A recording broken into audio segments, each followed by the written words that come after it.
Assalamualaikum warahmatullahi wabarakatuh. Waalaikumsalam warahmatullahi wabarakatuh. Selamat siang Ibu. Siang juga Ibu Pur, ada apa ini tumben sekali ke ruangan saya? Mohon maaf mengganggu. Saya mau melakukan wawancara terkait tentang pembelajaran untuk memenuhi tugas PPG. Oh nggih, monggo Pur. Menurut Anda seberapa pentingnya kegiatan membaca untuk siswa? Bagi saya sebagai seorang guru, keterampilan membaca siswa itu sangat penting Bu Pur. Itu menjadi keterampilan dasar bagi anak untuk bisa mempelajari materi-materi ilmu yang lain. Jadi setidaknya sebagai seorang siswa itu wajib dan harus bisa membaca. Bayangkan saja kalau seorang anak itu tanpa dia bisa membaca, mana mungkin dia bisa menyerap ilmu yang dia dapatkan dari buku. Kalau dengan mendengarkan masih bisa diterima, tapi terkadang dari keterampilan mendengarkan itu sendiri belum maksimal, masih perlu dengan adanya keterampilan membaca. Jadi membaca tetap utama. Apakah selama Ibu mengajar ada kendala-kendala pada anak tentang kesulitan mereka membaca? Ya ada, terutama kesadaran diri dari si anak tentang kemampuan membacanya yang tergolong masih kurang. Kadang mereka itu tidak begitu memperhatikan dan kesenangan membaca anak itu sangat kurang. Kemudian juga dukungan dari orang tua yang kurang itu sangat mempengaruhi. Kadang anak membawa buku, terutama yang bergambar, itu yang dilihat hanya gambarnya tanpa melihat teks. Teks yang ada di situ apa, mereka tidak membaca, hanya tertarik pada gambar. Mungkin dengan kesadaran diri yang rendah itu menjadi kendala utama, sehingga mau nggak mau kita sebagai guru harus memberikan motivasi lebih untuk anak-anak seperti itu. Motivasi seperti apa yang Anda berikan kepada peserta didik Anda? Kalau saya selama ini untuk mengajarkan anak membaca, saya sering memancingnya dengan bercerita terlebih dahulu. Bercerita, terus memberikan mereka gambar berseri, terus selain itu kan langkah-langkah saya untuk membantu anak membaca ya. Motivasi sendiri saya sering menceritakan pengalaman, berbagi pengalaman kepada anak-anak bagaimana kalau kita itu tidak bisa membaca dan bagaimana saat kita sudah bisa membaca, manfaatnya seperti apa. Dengan demikian kan anak-anak akan berpikir, oh iya aku sudah bisa baca, tentunya aku akan mengetahui banyak hal yang sebelumnya belum aku ketahui sebelum membaca, seperti itu. Menumbuhkan rasa ingin tahu tentunya, itu penting sekali. Berarti anak-anak itu lebih tertarik dengan buku yang bergambar daripada dengan buku materi yang penuh uraian panjang begitu Ibu? Iya. Ya, kita sebagai orang dewasa pun seperti itu juga kok. Kalau melihat sebuah bacaan yang hanya rentetan tulisan aja gitu kadang apa sih, itu tidak begitu penting melihatnya. Tapi kalau sudah ada gambar, apalagi gambarnya menarik, tentunya kita akan melihat gambar itu terlebih dahulu, terus selanjutnya ke tulisan. Seperti itu biasanya. Apakah penggunaan perpustakaan di sekolah Ibu itu sudah efektif digunakan untuk mendukung minat baca anak ini? Karena sebenarnya di sekolah saya itu tidak punya gedung perpus, Bu. Terutama perpus yang besar, itu kita hanya memanfaatkan sebuah ruangan kecil untuk menyimpan beberapa buku. Jadi kita memaksimalkan perpustakaan itu di kelas dengan istilah pojok baca atau pojok belajar, seperti itu. Seperti kita buat perpustakaan mini lah di kelas, setiap kelas punya. Jadi di situ setiap kali anak selesai mengerjakan tugas utama dari guru, anak-anak diberi kesempatan untuk membaca. Terus kalau untuk yang istilahnya gudang buku sendiri itu bukan perpus ya, karena tempatnya tidak layak kalau dikatakan perpus karena terlalu sempit, tidak memenuhi. Jadi kalau dikatakan efektif, kalau perpustakaannya sendiri belum begitu ya. Tapi kalau untuk pojok baca insya Allah lebih efektif karena anak-anak bisa kita pantau juga dan kegiatan membacanya, seperti itu. Berbagi cerita ya Bu ya. Ini kan di sekolah saya masih ada beberapa anak itu yang tidak bisa membaca. Nah, terus itu sebenarnya perpustakaan ada, buku-buku banyak. Buku-buku itu banyak. Nah, karena petugas perpustakaannya belum ada, itu jadi nggak efektif. Anak itu belajar membaca hanya di sekolah dan dengan guru ya, dengan guru tidak bisa maksimal. Iya. Nah, kalau saran saya Bu, karena di setiap kelas itu pasti ada yang lebih unggul. Nah, kita manfaatkan anak-anak yang unggul itu untuk membimbing teman-temannya sendiri. atau istilahnya tutor sebaya dalam membaca gitu. Seperti itu kan bisa kita lakukan di sela-sela jam istirahat atau sela-sela saat tugas-tugas anak yang utama sudah berakhir. Mereka kita beri waktu paling nggak 10 menit membaca sedikit-sedikit setiap hari, pasti itu efektif. Seperti itu. Iya. Terus ini untuk mengenai lingkungan dari orang tua atau wali itu ya Bu ya. Itu di sekolah Ibu itu apa sudah dalam pembelajaran itu mendampingi, memberikan dukungan yang maksimal? Ya bisa dikatakan sudah lumayan ya Bu, tapi masih ada beberapa orang tua yang terlalu sibuk dengan pekerjaan sehingga mereka seakan-akan menyerahkan 100% tugas belajar anak itu ke guru. Padahal waktu anak di sekolah itu sangat terbatas, lebih banyak saat di rumah bersama orang tua. Jadi sangat disayangkan kalau orang tua kurang memaksimalkan potensi anak di rumah. Jadi ya masih ada beberapa sih yang seperti itu. Seberapa penting menurut Ibu, seberapa penting pendampingan orang tua itu untuk perkembangan belajar anak? Tentunya sangat penting sekali. Kita di sekolah kasarannya membukakan pintu baru jalan dulu sebentar. Di rumah anak-anak bisa melanjutkan dengan didampingi orang tua, itu akan lebih mematangkan pemahaman siswa seperti itu. Terus kita di sekolah diulang lagi, diberikan pelatihan-pelatihan, di rumah diulang lagi, itulah lebih bagus. Jadi sangat penting sekali mendukung pembelajaran di kelas. Apa penyebab kurang menarik dalam penyampaian materi pembelajaran ini? Mungkin kita kurang tepatnya pemilihan strategi, kurang tepatnya pemilihan media ajar, atau cara penyampaian kita yang memang kurang menarik, mungkin dari bahasa tubuh, bahasa lisan kita. Ya. Selain pendampingan dari orang tua yang sangat penting ya Bu ya, itu pasti juga faktor dari guru juga dalam penyampaian materi. Betul sekali. Kadang itu di kenyataan di lapangan itu kan ada guru-guru yang menyampaikan materi itu masih kurang menarik. Mungkin itu termasuk saya. Nah, apa penyebab guru itu kurang menarik dalam penyampaian materi pembelajaran? Ya pertama ya itu kurang tepatnya pemilihan strategi, terus modelnya juga, terus bagaimana media ajar itu digunakan maksimal atau belum, terus bahasa yang digunakan oleh guru dalam bahasa tubuh maupun bahasa lisannya.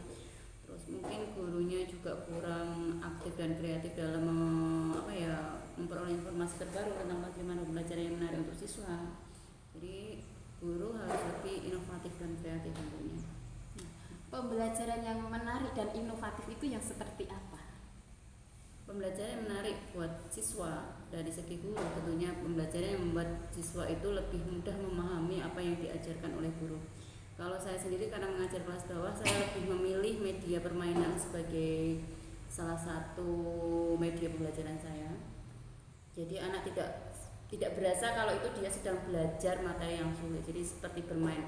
Seperti kemarin kita bermain ajak angka, terus penyusunan angka. Terus saya menggunakan media-media yang sangat sederhana dengan batang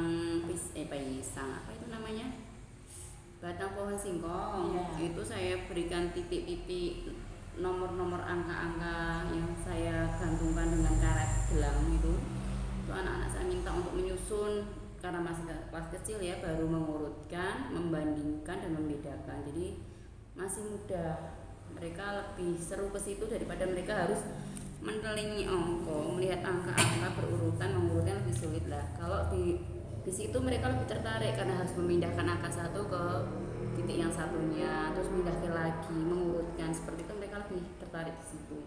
Jadi lebih semangat lagi. Kalau inovatif tentunya ya itu tadi, kita memberikan sesuatu yang berbeda dari biasanya, yang bisa memudahkan anak dalam belajar, seperti membuat alat peraga sendiri, membuat medianya sendiri. Itu kan disesuaikan dengan kebutuhan siswa kita masing-masing seperti itu. Nah, untuk menciptakan pembelajarannya seperti itu tentu ada hambatan-hambatan ya. Nah, hambatan-hambatan itu apa saja? Kadang kita terkendala pada waktu. Saya sendiri terkendala pada waktu, terus juga kadang pemilihan bahannya yang kadang belum tentu dalam sehari langsung kita dapatkan, bisa nyari-nyari dulu. Kemarin saya nyari batang pohon singkong itu yang mata bijinya itu runtun dan utuh, itu sangat sulit ternyata. Saya pikir setiap pohon itu akan memiliki titik yang sama jaraknya, ternyata tidak, ada yang beda-beda. Jadi kita juga terkendala ke waktu, terus jenis bahannya juga seperti itu. untuk solusi mengatasi hambatan-hambatan ini apa yang Ibu lakukan? Ya, kita harus punya plan B ya. Kalau misalnya dengan rencana A belum maksimal untuk mahasiswa lebih menarik pembelajaran siswa, kita harus punya plan B. Yang mana plan B itu juga akan lebih menarik lagi dengan mungkin dia lebih mudah dilaksanakan di lapangan, lebih mudah dipraktekkan, dan anak-anak mudah untuk menyerap pengetahuan yang kita sampaikan. Seperti itu. Bagus. Iya. Hati ya Bu ya.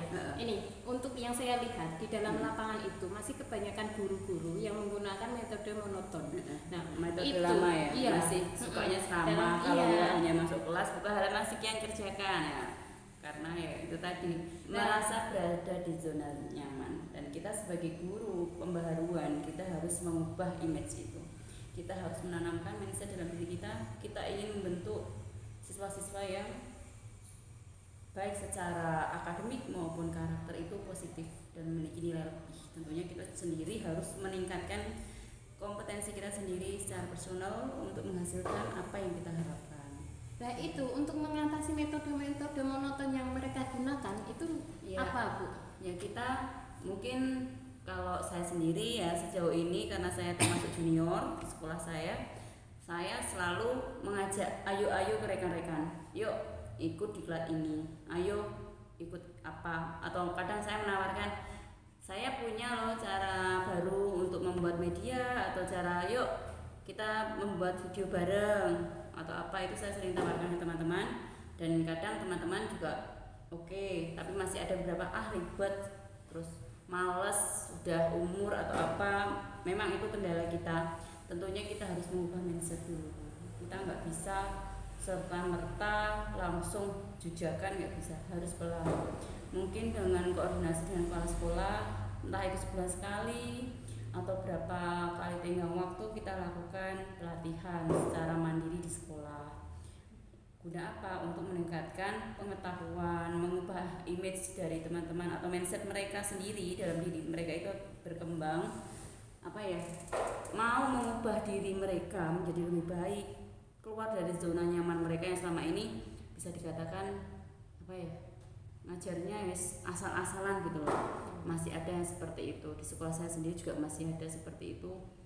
Kadang saya juga negur, meskipun saya junior, tapi saya berusaha menegurnya ya pastinya yang dengan bahasa yang nggak begitu kentara. Kalau saya menegur gitu, ajakanlah gitu, seperti itu. Berarti ya saat mengajak, padahal mengajak ke kebaikan ya, itu ada yang bukan hal yang mudah. Masih ada bantahan, buat apa? Wong ngajar wis penak ngene. Ya, seperti itu. Mereka pasti akan ada jawaban seperti itu. Penak ngene, ngopo ribet yo apa padha wae wong hasilnya ora bukan anak kita. Loh, kadang ada ya seperti itu. Mau bukan anak kita ngopo diapik-apik loh. Kita sebagai guru dapat amanah untuk istilahnya menuntun siswa itu menjadi anak-anak yang sukses di masa depan. Tentunya akan menjadi kebanggaan bagi kita saat kita mendengar kabar, oh mantan muridku jadi wong gede kasarane nggih. Jadi orang yang orang penting. Wah, sangat bangga sekali. Nah, untuk mendapat hasil seperti itu tentunya bukan serta-merta langsung gitu, enggak, kita perlu proses yang panjang dan lama tentunya. Apalagi mengubah mindset dari orang-orang di sekitar kita sendiri yang terlanjur dalam zona nyaman, itu memang sangat berat dan saya sangat merasakan itu. Memang mereka kasarannya, iya saya dukung program jenengan ini, tapi jenengan yang jalan saya ngikut aja. Itu sama saja saya sendiri jalan sendiri. Sangat sulit untuk mengajak ayo kerja bareng, itu kadang sulitnya di situ. Jadi perlu benar-benar pendekatan secara personal, itu perlu seperti itu. Ini pernahkah ada kasus-kasus seperti peserta didik itu yang hari ini masuk, besok tidak, hari ini masuk, itu tidak gitu. Sering sekali, kadang malah 3 hari nggak masuk tanpa kabar, nanti masuk sehari, besoknya nggak masuk lagi. Banyak sekali kasus seperti itu, apalagi kemarin di masa pandemi itu karena kita lorengnya juga belum full, daring pun juga tidak bisa maksimal karena belum tentu semua siswa bisa mengikuti. Otomatis tugas-tugas yang terkumpul pun tidak maksimal, hanya sekitar 70% dari sejumlah siswa yang ada. Nah, kita sebagai guru ya mau nggak mau harus menjalin komunikasi komunikasi yang lebih intensif lagi dengan orang tua, apalagi orang tua siswa tersebut sibuk kerja misalnya di pabrik atau di sawah. Terus kadang orang tua itu kalau sudah seperti itu wis monggo kersa niku anake kula jenengan napakne Bu kula manut. Nek udah berkata seperti itu adalah beban yang sangat berat buat kita sebagai guru, karena mereka sudah nggak mau peduli lagi. Jadi kita harus menumbuhkan rasa peduli orang tua tersebut kepada anaknya. Soal dadi apa anakku nek kayak gini terus, kita harus menggali, tetap menumbuhkan rasa peduli orang tua terhadap anaknya sendiri. Tidak hanya serta-merta memenuhi materi, tapi kita juga harus secara psikis hadir untuk pembelajaran mereka di rumah. Jadi kita harus tetap interaksi dengan orang tua itu harus tetap dijalin dengan bagus gitu. Kalau kemarin ya cerita, kalau di tempat saya itu pernah saya home visit. Anak itu sehari masuk, besok tidak, sehari masuk home visit. Oh ternyata faktornya itu karena ditinggal merantau orang tua di rumah sama neneknya.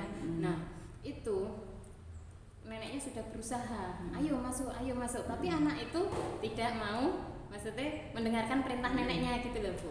Nah itu solusi apa, saran apa dari ibu yang harus saya lakukan untuk mengatasi anak-anak seperti itu? Ya anaknya sendiri harus kita lakukan kita berikan pendekatan ya, kita melakukan pendekatan personal ke anak tentang bagaimana pentingnya lebih mengambil hati si anak. Kadang kalau siswa saya juga ada yang seperti itu, tapi memang bukan siswa kelas saya, cuman kadang karena kita sama-sama guru, meskipun bukan siswa kelas kita tetap harus peduli. Kita juga ajak dia ngobrol ringan, bukan yang terus dipanggil ke kantor yang enggak. Dia jajan deketin aja, ajak ngobrol, kamu kok nggak pernah masuk sekolah, kok masuk edang tek, apa nggak kasihan orang tuamu dek, kerjanya di sana lo jauh, cari uang buat kamu sekolah, biayanya mahal, nggak ketemu keluarga, itu sudah sangat berat. Menahan rindu untuk keluarga itu sangat berat. Kita berikan pengetahuan seperti itu anak-anak, insya Allah dia akan tergugah. Karena saya pernah melakukan hal itu. Dulu anak sekarang ini sudah SMA kelas 3 mungkin. Dulu dia itu korban broken home. Orang tuanya juga merantau luar kota, dia tinggal bersama budenya. Bling termasuk anak yang nakal, tapi sebenarnya pintar. Pernah suatu saat dia itu hampir sebulan nggak masuk dan nggak jelas tugas juga pernah mengerjakan kalau masuk. Pernah dia kan nakal, pernah saya hampir memukul dia, tapi untungnya nggak jadi.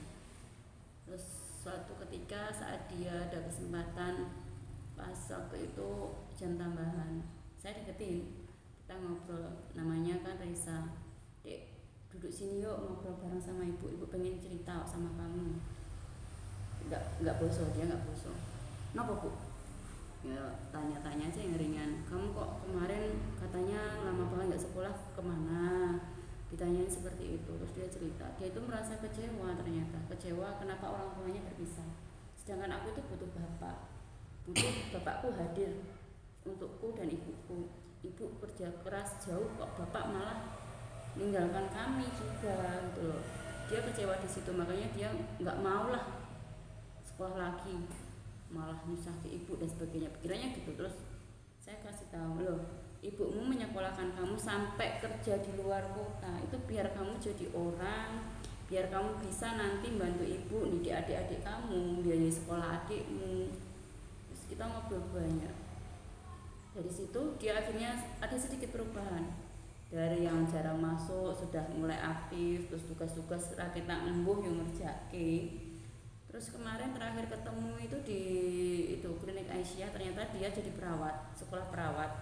Dan itu ketemu Salim, itu bilang terima kasih buat apa? Aku sudah diingatkan Bu, kalau ternyata langkah yang tak ambil dulu itu salah. Kalau aku kecewa terus aku seperti itu merugikan diriku dan orang tuaku juga. Jadi aku harus bangkit. Dia dari situ belajar seperti itu. Jadi ternyata pendekatan emosional anak itu sangat penting sekali, terutama saat anak-anak di dalam kondisi yang terpuruk. Mereka sangat butuh kita meskipun bukan orang tua kandung, tapi mereka menganggap kita itu seperti orang tua mereka sendiri. Jadi sebisa mungkin kita jadikan anak didik kita ya anak kita. Jadi apapun yang terjadi dengan mereka ya kita harus tahu, baik itu di rumah maupun di sekolah. Seperti itu yang saya tanamkan sama diri saya sendiri sampai detik ini. Ya, alhamdulillah dengan seperti itu hubungan saya dengan wali murid, dengan siswa meskipun mereka sudah naik tingkat, sudah lulus pun alhamdulillah baik. Ya. Sampai kemarin itu saya ulang tahun dapat surprise dari anak-anak yang sudah bukan siswa lagi dan sudah keluar dari SD. Sampai ke rumah itu sangat-sangat ya Allah kok yo kelingan, padahal siswa saya masih kelas 2, gak tahu gurunya ulang tahun tanggal berapa. Taunya dari video yang saya unggah itu, oh Bu Guru ulang tahun kemarin. Iya, anak-anak datang. Sampai ya Allah, berarti mereka yang menganggap kehadiran saya itu ada dan berguna buat mereka, itu suatu hal yang sangat sangat berarti buat saya pribadi. Gitu sih buat saya. Jadi pendekatan emosional ke anak agar anak-anak menumbuhkan rasa harus mengubah dirinya sendiri, mengubah mindset mereka bahwa sekolah itu sangat penting buat mereka. Selain itu kita juga harus melakukan koordinasi dan komunikasi intensif dengan orang tua. Itu yang perlu dilakukan untuk mengatasi kendala yang seperti Bu Pur sampaikan tadi. Berarti dengan pendekatan emosional ke anak itu akan lebih bisa diterima dan mereka akan lebih bisa, oh iya guruku ki sayang aku, peduli mbi aku, kasarane gane galak bengak-bengok, ternyata itu adalah bukti sayangnya, pedulinya dia. Anak-anak seperti itu anak-anak butuh dirangkul, duduk bersama, bercengkrama, ngobrol bareng seperti itu. Misalnya gitu. Ibu pernah menemui tidak anak yang maksudnya dari di sekolahan itu tantrum nangis sampai wah luar biasa ngamuk atau apa gitu? Pernah. Nah, itu kemarin saya punya murid seperti itu. Nah, itu kalau dia nggak bawa buku itu langsung tasnya main disebar, lempar dan sebagainya, ngamuk sendiri tanpa ada alasan. Terus ini tempat sholat aja diambil temannya, maksudnya ditempati temannya, dia nangis. Terus nggak bawa pensil, nangis. Jadi apa-apa nangis, terus ngamuk lah, meja-meja di itulah. Itu menurut ibu, saran dari ibu itu sebaiknya saya apakan? Kemarin sempat sih saya ini, maksudnya begitu nangis, saya peluk, saya itu agak terus kemarin 1 bulan itu udah nggak nangis, tapi ini mulai lagi. Mungkin di rumah ya, dia ada masalah dari rumah, pasti si anak dari rumah sudah ada masalah dulu. Mungkin kita bisa koordinasi dengan orang tua. Nek saya kemarin, siswa saya ada yang seperti itu halus jenengan, jangan rangkul, enggak saya rangkul karena saya tahu sikapnya yang seperti itu. Saya biarkan dia nangis sepuasnya. Saya bawa ke ruangan tersendiri. Ayo silakan nangis sepuasnya, kamu nangis, dia puas nangis, terus dia minta maaf. Kenapa nangis? Ya saya itu nggak suka duduk di sana, hanya alasan tempat duduk. Seperti itu. Ya kalau anak tantrum sih, ya kita nggak usah mendekat dulu, nggak apa-apa. Kita beri waktu dia untuk melegakan hatinya. Dia hatinya mungkin lagi penat-penatnya, biarkan aja dulu, carikan ruang tersendiri. Sempat saya sudah pernah koordinasi sama orang tuanya, tapi juga cuma by WA. Terus pernah ketemu sekali, orang tuanya sudah saya bawa ke psikolog seperti itu. Dan perhatian juga sudah ada, tapi pada kenyataannya kadang padahal kan jadwal sudah jelas. Hari ini jadwalnya ini. Tapi anak itu, Bu, aku enggak bawa buku ini, langsung nangis. Bu, aku enggak bawa pensil, langsung nangis seperti itu. Berarti kita perlu mengingatkan ke orang tuanya kalau seperti itu. Berarti itu orang tua yang belum konsekuen dengan apa yang sudah dia sudah ke psikolog, harusnya dia sudah tahu bagaimana cara mengatasi anaknya itu, harus lebih memperhatikan lebih tentunya. Jadi si anak kurang perhatian ya kita perlu memberikan perhatian juga. Terus kita juga harus sering-sering menegur orang, ya bukan menegur ya istilahnya, mengingatkan, saling mengingatkan. Kita sebagai orang tua di sekolah dan mereka sebagai orang tua di rumah harus saling mendampingi gitu. Ya. Terus begini Bu, motivasi apa saja yang bisa diberikan guru agar siswa itu lebih semangat dan rajin dalam belajar? Kalau kemarin saya pernah mendatangkan alumni, kebetulan teman sendiri yang dulu juga SD situ, kebetulan jadi orang yang penting tuh. Saya pas dia main, maksudnya pas dia mudik, kebetulan mudik, saya minta tolong dia untuk menjadi seorang inspirator di kelas ya. Itu salah satu langkah bisa kita ambil, menghadirkan sosok-sosok yang inspiratif di kelas, atau kita sendiri menjadi inspirasi buat mereka, menceritakan hal-hal yang positif, memberikan motivasi, pengalaman hidup. Atau kita bisa, kalau anak-anak itu masih suka tayangan-tayangan film-film yang heroik seperti itu, terus bagaimana sebuah perjuangan. Kalau kemarin terakhir saya itu mengajak anak nonton bagaimana perjuangan seorang anak yatim piatu untuk mewujudkan cita-citanya sebagai seorang polisi di situ. Jadi saya menanamkan anak-anak bagaimana kerja keras, bagaimana sebuah konsistensi itu harus dibangun dari kecil.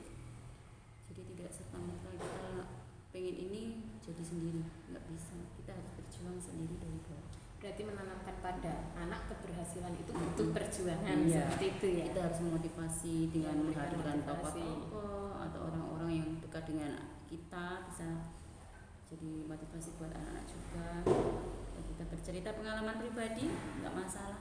Saya sering kok menceritakan pengalaman pribadi ke anak-anak dan mereka senang. Maksudnya, oh guru biar tahu bakul, saya dulu itu bakul, jualan, dari jualan peyek, jualan apa, pernah saya ceritakan ke anak-anak. Jadi nggak harus langsung jadi guru, Bu. Ya nggak harus, bu guru itu dulu jual peyek pernah, jual lipstick itu pernah, jadi maindring. Oh iya, jadi maindring, saya bilang gitu. Apa akibat untuk siswa? Tentunya kita kan harus memberikan pembelajaran yang menarik bagi siswa. Iya, tentu. Nah, kiat-kiat apa saja yang Ibu lakukan agar pembelajaran yang Ibu laksanakan itu menarik untuk siswa? Saya kadang gini, kalau saya pribadi, pertama tentunya saya harus rajin-rajin baca, cari referensi, baik itu metode pembelajaran terkini, strategi terkini, terus yang sesuai dengan tema yang akan saya ajarkan tentunya. Terus saya kadang juga melakukan diskusi dengan siswa. Besok itu kita mau belajar misalnya tentang tentang pengurutan bilangan, pembandingan bilangan. Lah, anak-anak maunya kita pakai media apa? Kita mau belajar yang seperti apa? Jadi kita diskusikan bersama dengan siswa.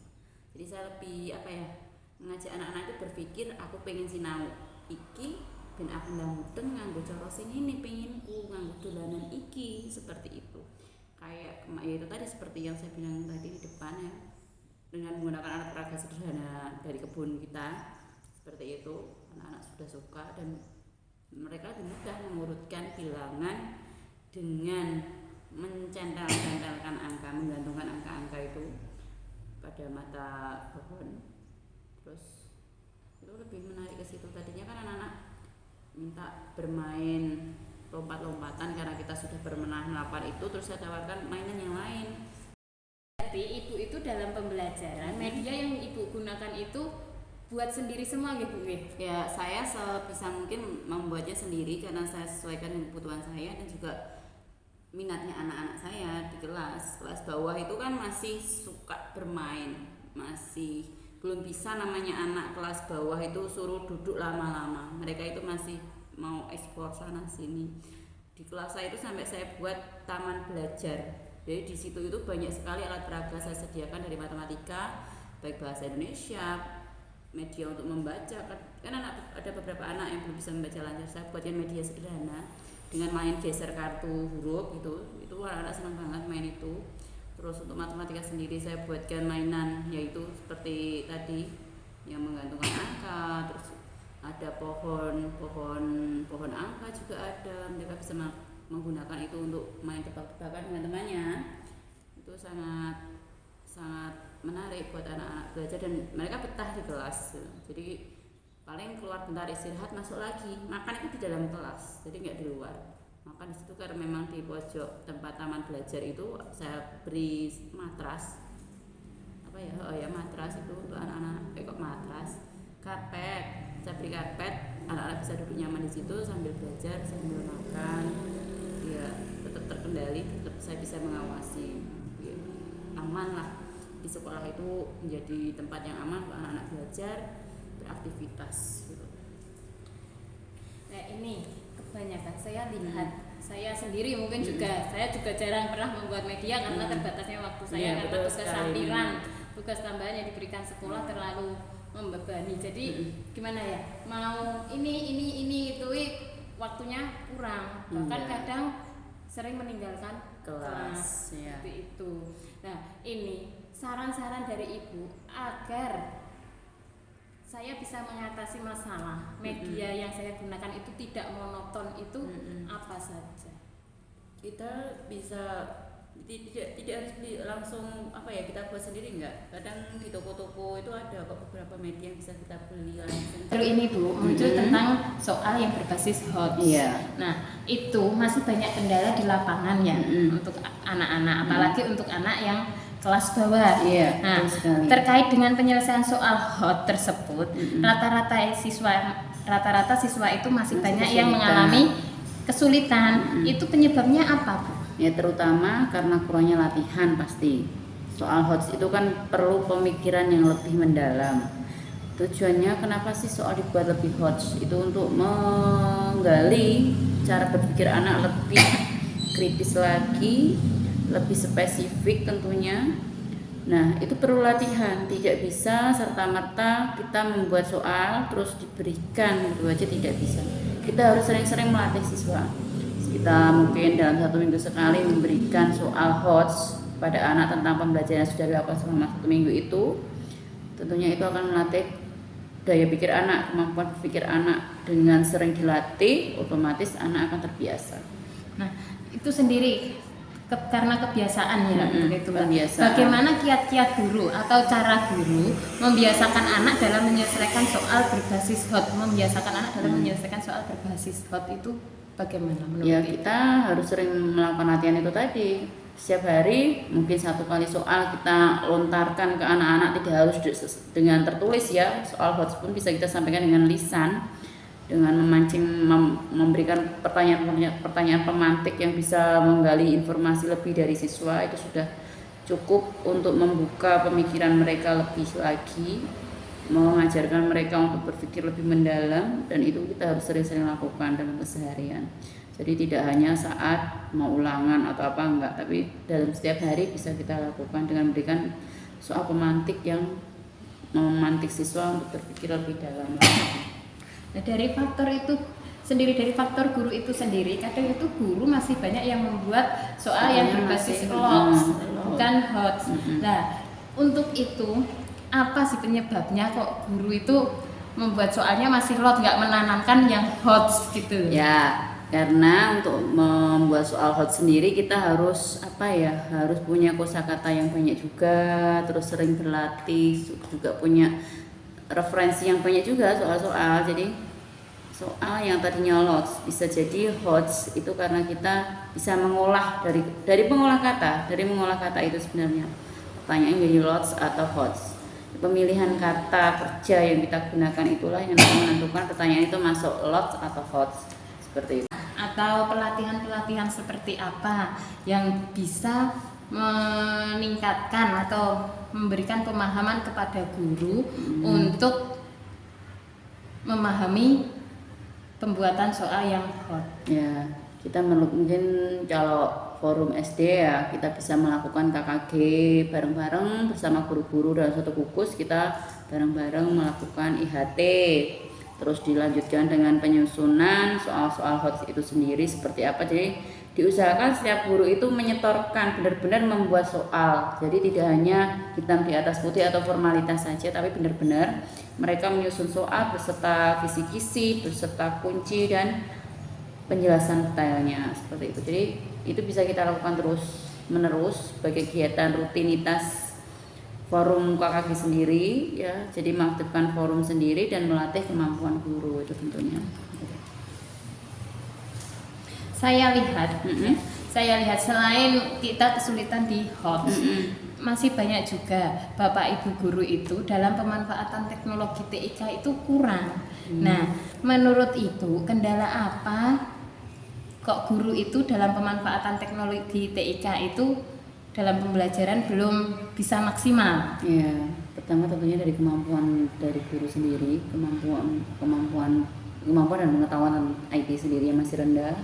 Terus kemauan dari guru itu untuk belajar. Kadang meskipun usia udah tua pun masih ada kok banyak yang masih semangat belajar IT. Saya sering masih bisa menemui itu gitu. Tapi terkadang orang yang lebih muda pun rasa malas, itulah menyebabkan kadang orang udah wes apa adanya, nggak mau belajar yang lebih lagi. Padahal dia punya potensi sebenarnya. Cuman kurangnya atau masih rendahnya kesadaran dari guru itu sendiri untuk meningkatkan kompetensi dia dalam bidang IT, itu tentunya yang perlu kita tingkatkan. Jadi dari motivasi yang masih rendah, terus pengetahuan dasar guru tentang IT sendiri yang masih rendah juga, ya itu pengaruh kenapa si guru tidak bisa memaksimalkan kemampuan IT-nya. Menurut saya seperti itu. Kemungkinan juga kadang sarpras di sekolah sendiri juga menyebabkan kenapa guru tidak bisa maksimal. Kadang ada guru yang tidak aktif ini, tapi ternyata sarprasnya tidak memadai. Kadang terkendala di situ juga. Banyak sarana prasarana. Iya, sama betul sekali. Kemampuan untuk mengatasi kendala-kendala seperti itu agar TIK itu dimanfaatkan dalam pembelajaran itu lebih maksimal. Ya, pertamanya tentunya kita sebuah sekolah tentunya bisa punya program seperti yang tadi untuk penyusunan soal HOTS tadi bisa kita lakukan melalui IHT, KKG. Ini pun juga sama, kita bisa lakukan IHT dengan melakukan pelatihan pendampingan individu, juga bisa pelatihan secara massal saat KKG seperti itu bisa kita lakukan juga. Selain itu kita juga benar-benar guru diminta praktek betul, tidak hanya mendengarkan narasumber yang memberikan pengarahan, tapi dia benar-benar praktek melakukan. Jadi dia akan tahu bagaimana menerapkan apa yang disampaikan. Itu akan lebih mengena menurut saya seperti itu. Terus selain itu pihak sekolah juga perlu untuk melakukan pemenuhan fasilitas sarana prasarana IT sendiri agar kegiatan pembelajaran juga lebih lancar lagi seperti itu. Ya Ibu, terima kasih untuk waktunya. Iya. Lain kali bisa ya Bu datang lagi untuk berbagi ilmu. Bisa saja kita bisa belajar bareng Ya. gitu ya. Terus saya bisa minta ilmu untuk pembuatan media. Karena selama ini ya saya rasa saya belum menggunakan media dan sebagainya. Mungkin nanti setelah ini saya bisa belajar dengan nanti Ibu. meluangkan waktu bareng-bareng untuk belajar bareng. Terima kasih Iya. untuk waktunya. Wassalamualaikum warahmatullahi wabarakatuh. Waalaikumsalam warahmatullahi wabarakatuh.